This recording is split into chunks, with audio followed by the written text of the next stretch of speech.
Hello, and welcome to Battery Bargains, a new series from the Batteries Included podcast where we match real people up with the right electric vehicle for their particular situation. This is episode number 5. I'm Dominic Ioni, host of the YouTube channel Drive Electric with Dominic, and I am joined today by Tom Moloughney, senior editor at Inside EVs and host of the YouTube channel State of Charge. And we also have with us Mr. Martin Lee from the EV News Daily podcast. Now, if you're looking for your own battery bargain, email us a couple short paragraphs with Find My EV in the subject line and tell us about your use case and budget, and we'll see about featuring your case on an upcoming episode. All right, let's kick this off with our first case for today. And to be transparent, we've paraphrased these emails a bit for length and clarity. Brian sent us this email and says, "Gents, I have owned a 23 Chevy Bolt EUV since January, and I'm already thinking about my next EV, buying as soon as early next year. I live about 30 minutes west of Cleveland, Ohio, in a charging wasteland, but have home charging. Drive daily about 30 miles, but would like to go on 140-mile round trips sometimes in very cold weather and always at 70 miles an hour most of the way. I am currently infatuated with the Mach-E Rally in Grabber Yellow, that's the Ford Mach-E Rally. More power than I really need and has adequate space, but I am concerned about charging curve, 10 to 80%, for a rather infrequent road trip. Also, I have never bought a Ford and know little about their reliability and general reputation.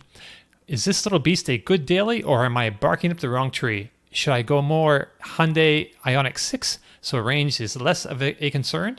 Or should we be happy with 200 to 250 miles and let charging, soon to be NACS compatible, make up the difference? Thank you, Brian." All right, so Tom, maybe we'll start with you. First, maybe what do you think of the Mach-E Rally? I think it's cool. And I like the Mach-E in general. Great looking car, great driving experience. And it really seems like Brian has his heart in the direction of the Mach-E, and it was the Ioniq 6 was kind of like, well, I guess I can live with this. You got to buy what excites you. You got to buy the car that makes you smile. And it really seems like the Mach-E is that one. Now, you can't buy a car that makes you smile if it doesn't do what you need it to do. But honestly, don't sweat the charging. You're talking about infrequent road trips, not, twice a week. You've got to drive 300 miles. I think sometimes, and I think I'm guilty of this, I think Kyle's guilty of it. Me and Kyle kind of lead the charge when we talk about charging curves on electric vehicles. We obsess over like 5 minutes of charging. The Mach-E will get you from like 10% to 80% in about 40 minutes. Okay, let's say it was a really good charging EV and it could get from 10% to 80% in 25 minutes. That's really good. It's not, Ioniq 5, the Ioniqs do a little bit better, but they're kind of edge case. A really good 10 to 80% is somewhere around 25 minutes. That's rock. That rocks. So you're talking about an infrequent road trip and you're sweating 15 minutes. Really? You're going to let that get to your case? Sometimes I think me and Kyle, while we're explaining charging and complaining and saying that just takes too long, I think we scare people. And, if you're using it for work and every day you're driving 250 miles or, once or twice a week, the time adds up. But you're talking about infrequent road trips. Get an extra cup of coffee, bring a book with you, take that extra 15 minutes to relax, get the Mustang Mach-E, in Grabber Yellow, the Rally that you really want in your heart, and don't look back. Interesting. And nice mea culpa there, Tom. So Martin, what do you think? You have any other alternative suggestions, or what do you should he just go for where his heart kind of seems to be? I've got good news for you. What Tom just said is absolutely accurate. Tom and Kyle are making videos being like, this car was meant to charge at 200 kilowatts peak and for some reason it peaked at 160 and then it ramped down. And then you look at the entire charge curve and it was 2 minutes difference. This is important to do, to test cars, to work things out, but then you put it into a real world case. And for you, if you said you were doing this weekly, etc., I'd be like, you might want to think about it because it's going to get old really quickly. If you live somewhere where there's not DC fast charging, if you are doing infrequent road trips, and even better, if there's destination charging where you are going to, which there's nearly always destination charging, even if you're going to a campsite in the wild. Okay, maybe call in advance if you're going to book an RV spot or something and you want to plug in because they might not be sure about EVs. Even then, like, you can slow charge anywhere. But 150 miles, 140, 50 miles round trip, it's going to be really, really cold. If you want, what you could probably do is look at vehicles over 300 miles, but look at your choice. Lucid Air, Tesla Model S, Ioniq 6, Model 3, EQS, okay, these are pricey, these aren't Mustang Mach-E competitors, but, the Model Ys, the Rivians, the BMWs, again, a bit more pricey on that, but there's the Lyric, there's the Mustang Mach-E that you like, 312 miles on this, Kia EV6 310, the Aria 304, Ioniq 5 303, BMW i4 301, even if you go down to the Volkswagen ID2s, Polestars, all of these, so that this is, a 280 mile car that if it's really cold and the battery is absolutely ice cold and you got all the heating and everything on, you're eating into your battery, you're still not going to sweat it. I would go for a vehicle, if I were you, that can do maybe 260, 270, and then drive them all and buy what you want. And if that for you is the Mustang Mach-E, go for it. It's a brilliant vehicle. This is a perfect case. We can answer this one easily. Buy whatever you want. So the Mach-E Rally is expected to start or be in the range of $65,000. That to me is like a lot of money. But he wants he likes the stance of this Mach-E Rally, it looks like off-roady, all-wheel drive sort of thing. So what if instead of the Mach-E Rally, you buy a Tesla Model Y and then put a little lift kit on it and some bigger tires? See, Model Y, you could go the dual motor, all-wheel drive, starts at, let me see, actually that's $48,990, which is, a good bit lower than $65,000. So you could put this on, get some beefy tires, actually change it. Besides this lift kit for $500, you could get some suspension as well from Mountain Pass. And there's other people out there who make aftermarket suspensions for these. So you could make your own version of this. You can get the bars for the roof, the same deal. And so, that's just a suggestion. But if you like the idea of the Ford Mach-E Rally, I can't say don't get that. I mean, there's other performance stuff coming. There's the Ioniq 5N. There's an Aria Nismo coming. So if you want something that's just funky and insane and brilliant, go and drive everything. And then if you end up with a Mustang, you've made a great choice. I just mentioned the Tesla Model Y because it's got that lift, to give that more kind of off-roady, rugged looking. And the other ones don't really have that kind of aftermarket support yet. Maybe they will, shortly in the future. The Chevy Blazer EV could be a good candidate for something like that as well. But I don't think there's anything available for that quite yet. Anyway, so let's, I guess we can move on to our next case. So our second case comes to us today from Baird. He says, "Dear Dominic, Kyle, and Tom, and Martin, my wife and I have a 2017 Chevy Bolt and a 2018 Tesla 3, each with 50 to 60,000 miles on them. I recently sold my 2019 Volkswagen Golf All-Track, that's a station wagon, that we use for hauling trash and also dogs and gear on long trips, twice a year, 2 long trips a year. I believe he carries kayaks and bicycles. Ideally, I would like an all-electric station wagon, not an SUV fan. Love the Volvo V60 Recharge plug-in hybrid, but wish it was electric. I saw a new one for $68K, near the top of my budget. Another possibility is the Kia EV6 or a used Tesla Model S. If there is an all-electric station wagon coming to market in the next 2 years, I could wait. We live in upstate New York, so driving in snow is a concern. They get like 120 inches, I think, up there a year sometimes. So stay with my 2 cars and wait for a true electric station wagon. Look at an EV6, accept the Volvo V60 plug-in hybrid. any other suggestions would be most appreciated. Yeah. So just last week, I was at the Volkswagen ID7 first drive event. I can't talk about that because it's still under embargo. But what they did show us was the station wagon version of the ID7, which you would love. However, I'm assuming you're in the US. Don't get too excited because I don't believe Volkswagen is going to be bringing this to the U.S. A lot of people have reported that it's not coming to the U.S. I'm not reporting that, but people have reported that it's not coming to the U.S. And it doesn't surprise me because the manufacturers simply don't bring station wagons to the U.S. anymore. Very few do. And I don't know of any all-electric station wagons that are going to be available at any time. So I think that's an issue. I kind of thought about the used Model S that you mentioned as being a decent option for you. It's got a lot of space on the inside. It's a lot of storage space. It's not as big as a station wagon, but some of the other EVs that I was trying to think of probably don't have as much space on the inside unless you were willing to go SUV or crossover, which it sounds like you're not. Cadillac Lyric might be an option for you, but again, it seems like you don't like that form factor.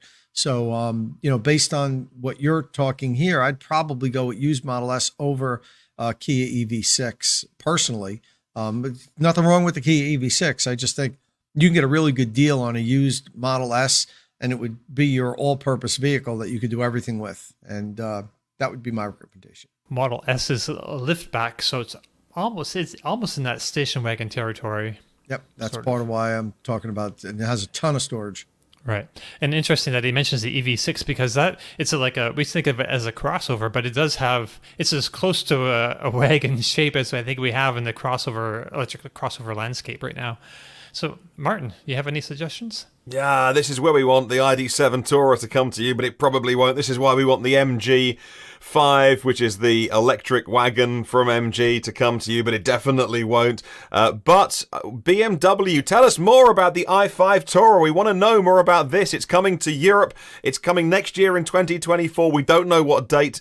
This was a UK magazine called Autocar confirming not so long ago that BMW said, yep, we'll have the i5 Tourer ready for 2024 to come to European markets. I don't know when it'll go on sale, but come on, give us some information about the US market, because this seems like it would be perfect for you. It's in the right kind of price range. You're looking at around that late 60s. You're going to get, I think, an i5 Tourer for that in the US. I don't know, I think. And oh my goodness, this would be a brilliant vehicle for you. But we don't think it would probably come to you. We don't know. So yeah, I'm going to echo the Model S thoughts, because if you haven't, you drive a 3, so you probably know the Tesla ecosystem, but if you haven't reminded yourself of how big the Model S is in terms of storage, I mean, it was a 3-row car when you think about it, so with the jump seats, and so there's loads of room in the back. It won't be like having an estate car or a wagon to get the doggos in, to get the trash in, and all your kind of green bags of garden rubbish, if that's what you're doing, and pile it all in. It's not the same as having a wagon, but you've got so few choices, even in combustion world. It's a good shout with the Volvo, but if you want to go pure electric and get yourself, sort of wean yourself off combustion, then yeah, that rules that out. But yeah, just come on, BMW, give us some more information, because the i5 Tourer would be so good for you. I would lean, I think, Tesla Model S used as well, but actually I think he should wait. He's willing to wait. He can make his Model 3 and Chevy Bolt work now for the next 2 years. He can kind of make them work. It's not what I think he really wants to get a car now, but consider waiting, I think, because that BMW i5 Tourer may come here. Possible the Volkswagen ID7 Tourer might. I don't know, does Audi have a car, a sedan that could come in a station wagon form as well? I'm not sure, but no, I'm not sure. Off the top of my head, I don't know. But in 2 years, those things could happen as well. A Porsche Taycan Cross Turismo could come down enough in price to meet your budget. Right now, it's like not in your budget. I think they're starting at like 82 used, if you can even find one. A lot of them I looked at were up well into the 100,000 territory. So definitely out of the budget there, but in a couple of years, we don't know what's going to happen. These kind of markets can be pretty dynamic, or they have been recently. So I I would wait if you have, money burning a hole in your pocket. I guess get to use Tesla Model S for now. You lay those rear seats down, and that's a lot of real estate inside there. Not quite Wagon, but that was a good call on the Cross Turismo, Dominic. It's just, as you mentioned, even the used ones are so expensive. I love the Cross Turismo, and I've actually said this on our podcast before. If you gun to my head and you said you could have one electric vehicle and that's it, and you've got to keep this electric vehicle for the next 5 years, you can't get any other new cars, and price doesn't matter. I'd be driving a Porsche Cross Turismo. That's probably would be my number one choice on electric vehicles. So as much as I like so many other vehicles out there, if you said this is going to be the only vehicle you can drive, that would be my choice. Yeah, the Porsche Taycan's just got such a great feel. It's just such a good driver's car. And then in the Wagon, it's just a great shape, for utility. Yeah, but people, it's Porsche bucked the system with that, because the manufacturers do not bring wagons to the U.S. anymore. Very few, and particularly, that's why I'm not really expecting BMW to bring the i5 wagon either, because they're not selling a lot of their electric vehicles to begin with. So it's not like, well, let's bring more models. They're not selling that great as it is. So how we'll get over that is we'll just keep bringing more different models and variants. Wagons don't sell in the U.S. and it's unfortunate, but they just don't. They're such a niche vehicle. Everybody wants the crossovers and the SUVs. I loved the ID7 wagon that I saw at the press drive. I mean, that would I would eat that up, but they don't bring them. Dom, you've really hit onto a thing here, because while you guys were talking, I opened up Auto Trader UK. Now, £69,000 is $84,000 US. It's about $1.25 to the pound at the minute. So this is out of your budget. But these were $100,000 5 minutes ago. Like, that's just such a great shout, Dom. I don't know what's happened to Taycan used values. What's this one? A 71 reg, so 2 years old. What are the details on this? It's got the big battery, of course. It's all-wheel drive. Let's go down a little bit more and have a look at this. And 17,000 miles on it, 2 owners. It's a little high mileage, 3,800 above average. But what? That's crazy. Again, in a blink of an eye, that's lost like 15 grand last time I looked. What a beautiful car. So if you are waiting 18 months, I mean, you could get yourself an incredible car. That's kind of wild. They're a lot cheaper there than it seems they are in the U.S. because that's for the Cross Turismo as well. Right. I couldn't find it. I think the cheapest Cross Turismo I found, and I didn't dive into details to see, if it had any, issues of any kind. But it was I think it was like 82,000. So that's by far well, that's a better similar deal. to this, I think, with the conversion, right, Martin? Yeah. Price-wise, Dom? True. I'm not sure what the conversion rate is there actually at the moment. 125. Okay, yeah, I guess it's getting pretty close. It's pretty close. Yeah. Well, hey, Baird, thank you so much. You've taught me something by doing this show. Let's move on, I guess, to our third and final case. It comes to us from Sloan, and he says, "Hello, I currently drive a 2004 Toyota 4Runner SR5 with 193,000 miles, which I'm keeping. However, I am looking for an EV for daily driving my 6-mile commute. My primary reasons to go electric is to skip gas stations. I plan to install a home charger and the quietness of an EV. I travel from Nashville, Tennessee to the northwestern North Carolina, the mountain area there, about 4 to 6 times per year, about 400 miles each way. I like the older e-tron, the Audi e-tron Prestige trims, as it is a regular car, just electrified, and I love its luxury elements. I am a bit worried about its range, mostly because of the unavailability of the chargers the closer I get to the mountains of North Carolina. So, do you think the Volkswagen Group will sign on to the NACS technology? I rented a Tesla Model Y for a week recently and didn't love its minimalism. I did not feel safe having to look away from the road to check my speed or to make any changes while driving. So any recommendations would be greatly appreciated. Thank you, Sloan." All right. So, Tom, I almost called you Kyle for some reason. I don't know why. But Tom. Yeah. So I guess let's start with do you think the Volkswagen Group will sign on to the NACS technology? So the NACS is the North American charging standard that Tesla puts out. That's what basically it's the Tesla supercharger network. 100%. There is absolutely not an ounce of doubt in my mind that the Volkswagen Group, Audi included, will join the NACS, and I believe they're going to do it before the end of this year for sure. But it could take longer. But I promise you, they are going to sign off. I will go as far as to say, if you buy an Audi e-tron and they don't, I'll buy the e-tron from you if you want. That's how confident I am that they will be doing it. They have to. All the automakers have to. Think of the competitive disadvantage they're at if all of their competitors can use the supercharger network and their cars can't. It's a fait accompli. It's a done deal. They're going to announce it. They're going to announce it, my guess, before the end of this year. They have to. I think everybody's going to. There's only a few holdouts at this point anyway. So, yeah, don't worry about that. As far as the Audi e-tron used, I think that's a great vehicle. The range isn't fantastic. This long trip that you're on, it probably at highway speeds, you're probably going to need to stop twice.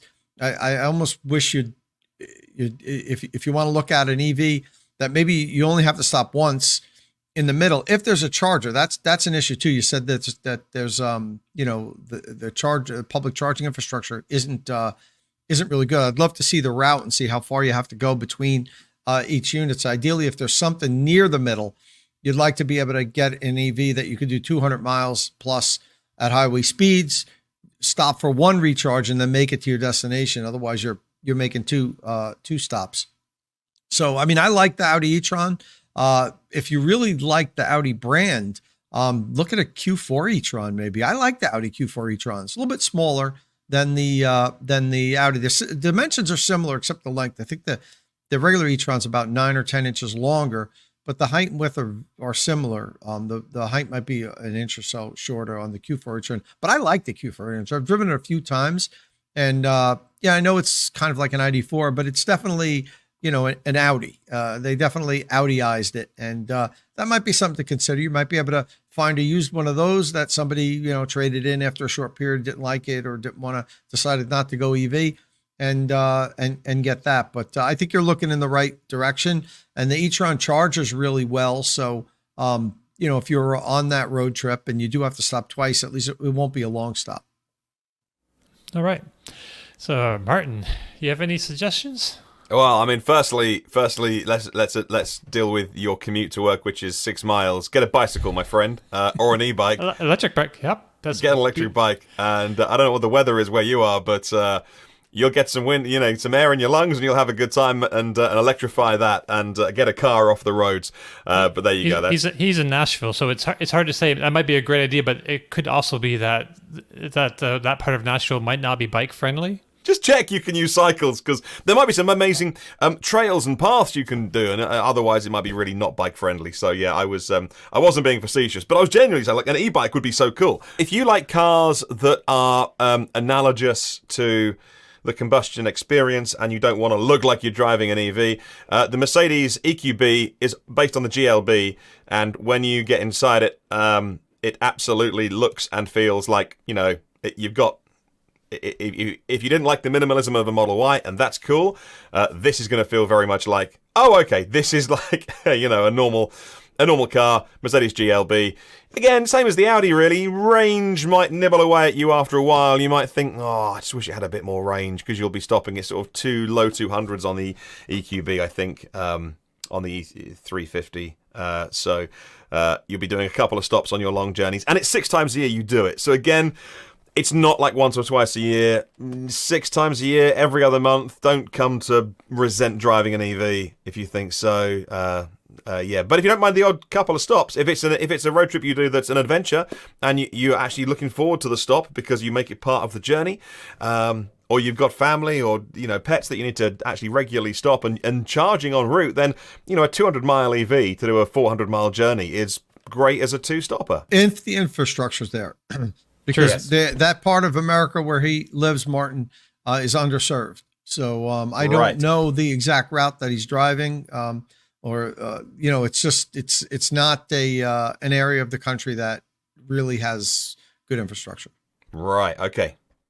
Well, I like your Mercedes EQB suggestion. That is good. So I'm not sure. I can't really think of anything else really to suggest over those two. So I would suggest he maybe try to find an EQB and an Audi e-tron Prestige and take a test drive somehow. Like, I don't know if you can Turo them, or maybe you could find a Hertz rental in your area that has one of those, like an EQB possibly.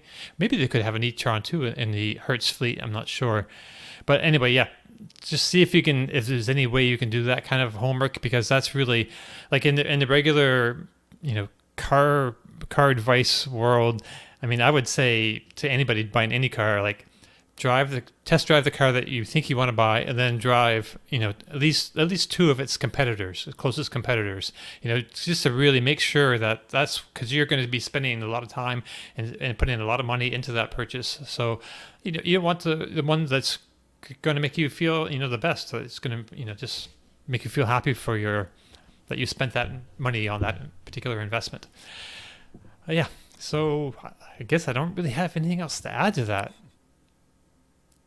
Yeah, any minimum. Yeah, looking Nashville to Tennessee, and you could also consider too that the infrastructure in northern North Carolina, it's likely to improve over the next few years as well. So maybe this year, it's not really great, but I think Circle K is active in that area too, and I know they're putting in their own chargers in at different places. So that's one possibility, but there are a number of other networks putting infrastructure in the ground, and there's going to be a lot of that happening over the next 2 or 3 years. So yeah, that's what I would look at. I would probably look at the Audi e-tron Prestige. So like, it's already got your attention. So yeah. I was just educating myself on PlugShare about DC fast charging in that part of your country, and yeah, it's pretty sparse. So yeah, that's not great. I think I've hit the right filter. On here to show DC fast charging that's the 150 kilowatt or faster, and is that Nashville I'm on? Yeah, that's Nashville. Yeah. Yeah. Then you're going to go east. So go to the So I'm right. going to go east, am I? So Yes. Yeah. Go east and up a little bit. Oh, okay. Yeah. So there's a few. There's a few en route. What have got? Electrify America. Oh, but there's whole areas of here in West Virginia. I guess that's a lot of nothing in your country. It's going to North Carolina, so you're way north of where he's going. Oh, sorry. Yeah, just go straight. Okay, there's the Carolinas. Just go straight east. Yeah, Basically. but they're along that segment there. Yeah, there's some. Okay, we've got some. But again, you're right. They're a long way apart, and okay. So. West Virginia is the true charging desert, though, in America. I mean, oh really? Man, oh I yeah. mean, for Look the East at Coast West of this part of Virginia. man, Whee! there's like Nothing. well, I There's know one for the there. fact that It's broken. There's one. It's broken. They just put a new one in there within the last 3 weeks. They put a new one in around close to the capital, close to Charleston, I believe. Look at that area of the country. Oh my Lawrence. goodness. I think that wraps it up for this episode. I'd like to thank you all for sending in those questions, and I hope we helped you in some way. If you have any questions or comments, you can leave them below and get in touch with us on a social media platform of your choice. Don't forget, if you like the show, please give us a thumbs up, click subscribe, tap that bell icon for notifications. And again, thank you all very much for joining us, and we'll see you again